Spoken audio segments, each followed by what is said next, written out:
خدا نے بلام سے کہا تو ان کے ساتھ مت جانا، تو ان لوگوں پر لعنت نہ کرنا اس لیے کہ وہ مبارک ہیں۔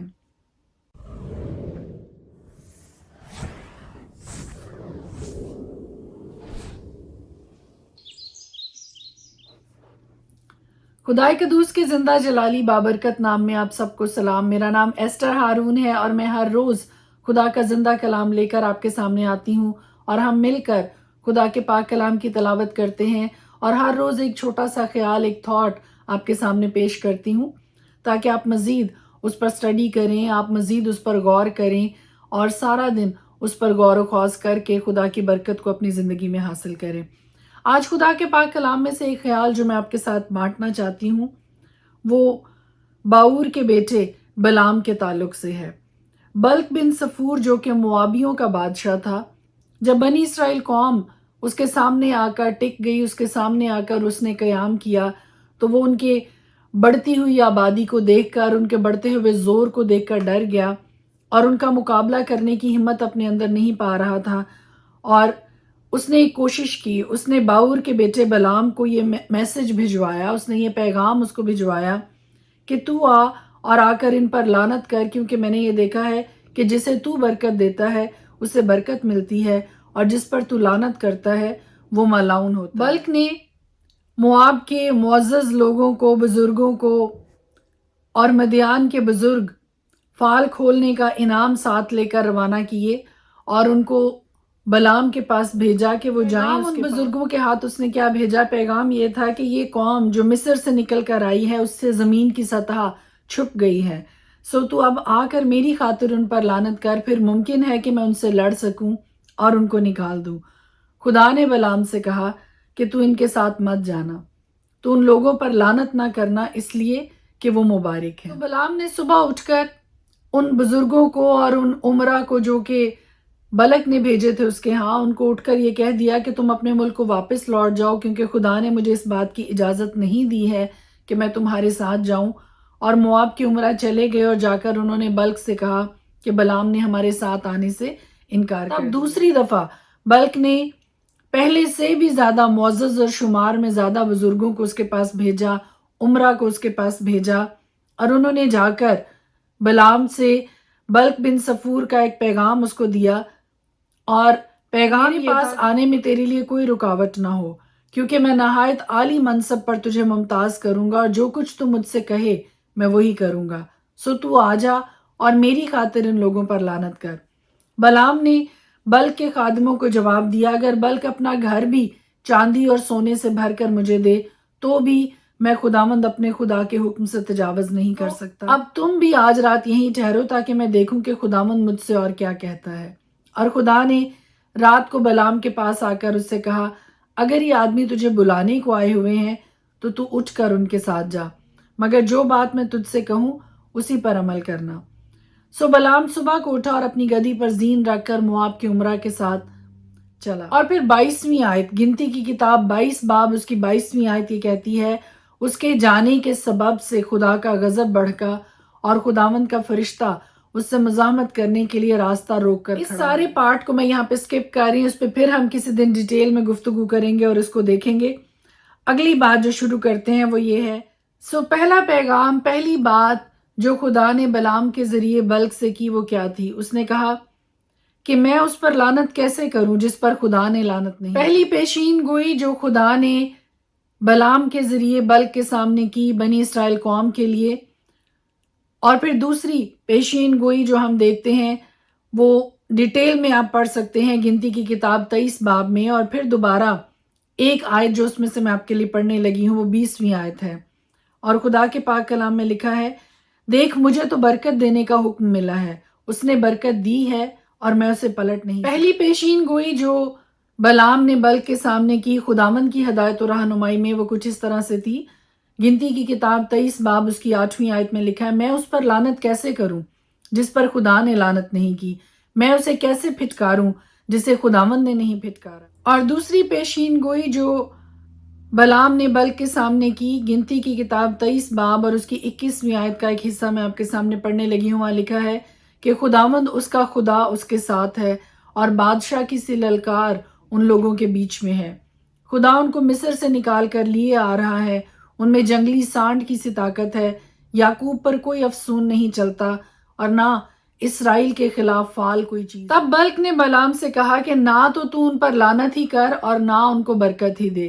بلعام نے جواب دیا اور بلق سے کہا، کیا میں نے تجھ سے نہیں کہا کہ جو کچھ خداوند کہے وہی مجھے کرنا پڑے گا؟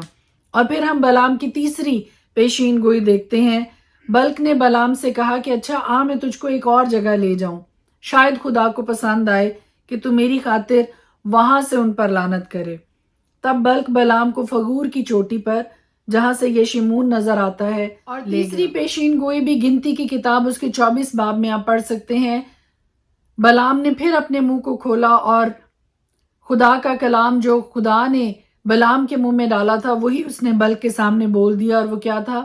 ایک حصہ میں آپ کے سامنے پڑھنے لگی ہوں کہ جو تجھے برکت دے وہ مبارک اور جو تجھ پر لعنت کرے وہ ملعون ہوگا۔ تب بلق کو بلعام پر بڑا طیش آیا اور وہ اپنے ہاتھ پیٹنے لگا۔ پھر اس نے بلعام سے کہا، میں نے تجھے بلایا کہ تو میرے دشمنوں پر لعنت کرے، لیکن تو نے تینوں بار ان کو برکت ہی برکت دی، سو اب تو اپنے ملک کو بھاگ جا۔ میں نے تو سوچا تھا کہ تجھے عالی منصب پر ممتاز کروں، پر خداوند نے تجھے ایسے اعزاز سے محروم رکھا۔ بلعام نے بلق کو جواب دیا، کیا میں نے تیرے ان ایلچیوں سے بھی جن کو تو نے میرے پاس بھیجا تھا یہ نہیں کہہ دیا تھا کہ اگر بلق اپنا گھر چاندی اور سونے سے بھر کر مجھے دے تو بھی میں اپنی مرضی سے بھلا یا برا کہنے کی خاطر خداوند کے حکم سے تجاوز نہیں کر سکتا، بلکہ جو کچھ خداوند کہے میں وہی کہوں۔ خدا کے پاک کلام میں سے آج سیکھ میرے لیے اور آپ کے لیے یہ ہے کہ جب خدا آپ کو کچھ کرنے کے لیے کہتا ہے تو اس کے صلہ میں، اس کے نتیجہ میں چاہے کتنا ہی بڑا نقصان کیوں نہ ہو جائے، چاہے کچھ بھی ہو جائے، جو خدا آپ سے کرنے کے لیے کہتا ہے، جو خدا آپ سے بولنے کے لیے کہتا ہے ویسا ہی کیجئے، ویسا ہی کریں، ویسا ہی بولیں جیسا خدا آپ کو حکم دیتا ہے، چاہے اس سچائی کے نتیجہ میں آپ کا نقصان ہو جائے، چاہے اس سچائی کے نتیجہ میں آپ کا سب کچھ جاتا رہے، چاہے اس سچائی کے نتیجہ میں آپ کے ہاتھ میں کچھ بھی نہ آئے، تو بھی ویسا ہی کیجئے جیسا خدا آپ سے کرنے کے لیے کہتا ہے۔ اور ہم یہ دیکھتے ہیں کہ بلعام کسی طور سے بھی بلق سے امپریس نہیں ہوا، اس کے انعام و اکرام سے امپریس نہیں ہوا، اس کے ان وعدوں سے امپریس نہیں ہوا، سونے چاندی سے نوازوں گا، میں تجھے اعلیٰ منصب عطا کروں گا، کسی چیز کو وہ خاطر میں نہیں لے کے آیا، کیونکہ اس نے زندہ یہوہ خدا کی بات کو زیادہ مقدم جانا۔ اور یہی بات آج خدا کے ہر ایک خادم کے لیے، خدا کے ہر ایک پیروکار کے لیے، ہم سب مسیحیوں کے لیے یہ بات لازم ہے کہ حق اور سچ کے لیے جو خدا آپ سے کہتا ہے کرنے کے لیے، جو خدا آپ سے کہتا ہے بولنے کے لیے، ویسا ہی کیجیے۔ خداوند کی برکت، بخشش، اس کی مہربانی ہم سب پر چھائی رہے۔ May God bless you. آمین۔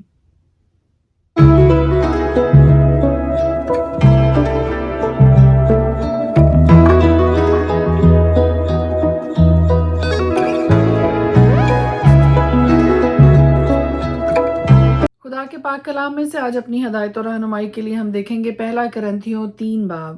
اور اے بھائیوں، میں تم سے اس طرح کلام نہ کر سکا جس طرح روحانیوں سے، بلکہ جیسے جسمانیوں سے اور ان سے جو مسیح میں بچے ہیں۔ میں نے تمہیں دودھ پلایا اور کھانا نہ کھلایا کیونکہ تم کو اس کی برداشت نہ تھی، بلکہ اب بھی برداشت نہیں، کیونکہ ابھی تک جسمانی ہو۔ اس لیے کہ جب تم میں حسد اور جھگڑا ہے تو کیا تم جسمانی نہ ہوئے اور انسانی طریق پر نہ چلے؟ اس لیے کہ جب ایک کہتا ہے میں پولس کا ہوں اور دوسرا کہتا ہے میں اپلوس کا ہوں، تو کیا تم انسان نہ ہوئے؟ اپلوس کیا چیز ہے اور پولس کیا؟ خادم، جن کے وسیلہ سے تم ایمان لائے، اور ہر ایک کی وہ حیثیت ہے جو خداوند نے اسے بخشی۔ میں نے درخت لگایا اور اپلوس نے پانی دیا، مگر بڑھایا خدا نے۔ پس نہ لگانے والا کچھ چیز ہے نہ پانی دینے والا، مگر خدا جو بڑھانے والا ہے۔ لگانے والا اور پانی دینے والا دونوں ایک ہیں، لیکن ہر ایک اپنا اجر اپنی محنت کے موافق پائے گا، کیونکہ ہم خدا کے ساتھ کام کرنے والے ہیں۔ تم خدا کی عمارت ہو۔ میں نے اس توفیق کے موافق جو خدا نے مجھے بخشی دانا معمار کی طرح اور دوسرا اس پر عمارت اٹھاتا ہے۔ بس ہر ایک خبردار رہے کہ وہ کیسی عمارت اٹھاتا ہے، سوا اس نیو کے جو پڑی ہوئی ہے اور وہ یسوع مسیح ہے۔ کوئی شخص دوسری نہیں رکھ سکتا، اور اگر کوئی اس نیو پر سونا یا چاندی یا بیش قیمت پتھروں یا لکڑی یا گھاس یا بھوسے کا ردہ رکھے تو اس کا کام ظاہر ہو جائے گا، کیونکہ جو دن آگ کے ساتھ ظاہر ہوگا وہ اس کام کو بتا دے گا، اور وہ آگ خود ہر ایک کا کام آزما لے گی کہ کیسا ہے۔ جس کا کام اس پر بنا ہوا باقی رہے گا وہ اجر پائے گا، اور جس کا کام جل جائے گا وہ نقصان اٹھائے گا، لیکن خود بچ جائے گا مگر جلتے جلتے۔ کیا تم نہیں جانتے کہ تم خدا کا مقدس ہو اور خدا کا روح تم میں بسا ہوا ہے؟ اگر کوئی خدا کے مقدس کو برباد کرے گا تو خدا اس کو برباد کرے گا، کیونکہ خدا کا مقدس پاک ہے اور وہ تم ہو۔ کوئی اپنے آپ کو فریب نہ دے۔ اگر کوئی تم میں اپنے آپ کو اس جہان میں حکیم سمجھے تو بے وقوف بنے تاکہ حکیم ہو جائے، کیونکہ دنیا کی حکمت خدا کے نزدیک بے وقوفی ہے۔ چنانچہ لکھا ہے کہ وہ حکیموں کو انہی کی چالاکی میں پھنسا دیتا ہے، اور یہ بھی کہ خداوند حکیموں کے خیالوں کو جانتا ہے کہ باطل ہیں۔ بس آدمیوں پر کوئی فخر نہ کرے، کیونکہ سب چیزیں تمہاری ہیں، خواہ پولس ہو، خواہ اپلوس، خواہ کیفا، خواہ دنیا، خواہ زندگی، خواہ موت، خواہ خیال کی چیزیں، خواہ استقبال کی، سب تمہاری ہیں، اور تم مسیح کے ہو اور مسیح خدا کا ہے۔ پرانے عہد نامہ میں سے آج ہم دیکھیں گے گنتی کی کتاب اس کا 24 باب۔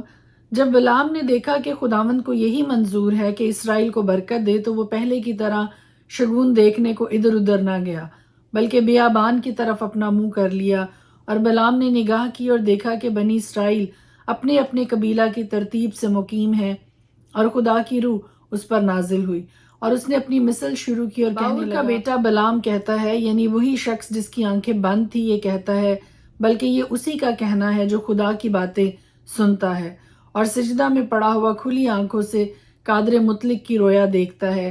اے یعقوب تیرے ڈیرے، اے اسرائیل تیرے خیمے کیسے خوشنما ہیں، وہ ایسے پھیلے ہوئے ہیں جیسے وادیاں، اور دریا کے کنارے باغ، اور خداوند کے لگائے ہوئے عود کے درخت، اور ندیوں کے کنارے دیودار کے درخت۔ اس کے چرسوں سے پانی بہے گا، اور سیراب کھیتوں میں اس کا بیج پڑے گا۔ اس کا بادشاہ اجاج سے بڑھ کر ہوگا، اور اس کی سلطنت کو عروج حاصل ہوگا۔ خدا اسے مصر سے نکال کر لیے آ رہا ہے، اس میں جنگلی سانڈ کی سی طاقت ہے۔ وہ ان قوموں کو جو اس کی دشمن ہیں چٹ کر جائے گا، اور ان کی ہڈیوں کو توڑ ڈالے گا، اور ان کو اپنے تیروں سے چھید چھید کر مارے گا۔ وہ دبک کر بیٹھا ہے، وہ شیر کی طرح بلکہ شیرنی کی مانند لیٹ گیا ہے۔ اب کون اسے چھیڑے؟ جو تجھے برکت دے وہ مبارک، اور جو تجھ پر لعنت کرے وہ ملعون ہو۔ تب بلق کو بلعام پر بڑا طیش آیا، اور وہ اپنے ہاتھ پیٹنے لگا۔ پھر اس نے بلعام سے کہا، میں نے تجھے بلایا کہ تو میرے دشمنوں پر لعنت کرے، لیکن تو نے تینوں بار ان کو برکت ہی برکت دی۔ اب تو اپنے ملک کو بھاگ جا۔ میں نے تو سوچا تھا کہ تجھے عالی منصب پر ممتاز کروں، پر خداوند نے تجھے ایسے اعزاز سے محروم رکھا۔ بلعام نے بلق کو جواب دیا، کیا میں نے تیرے ان ایلچیوں سے بھی جن کو تو نے میرے پاس بھیجا تھا یہ نہیں کہہ دیا تھا کہ اگر بلق اپنا گھر چاندی اور سونے سے بھر کر مجھے دے تو بھی میں اپنی مرضی سے برا یا بھلا کہنے کی خاطر خداوند کے حکم سے تجاوز نہیں کر سکتا، بلکہ جو کچھ خداوند کہے میں وہی کہوں گا۔ اور اب میں اپنی قوم کے پاس لوٹ کر جاتا ہوں، سو تو آ، میں تجھے آگاہ کر دوں کہ یہ لوگ تیری قوم کے ساتھ آخری دنوں میں کیا کیا کریں گے۔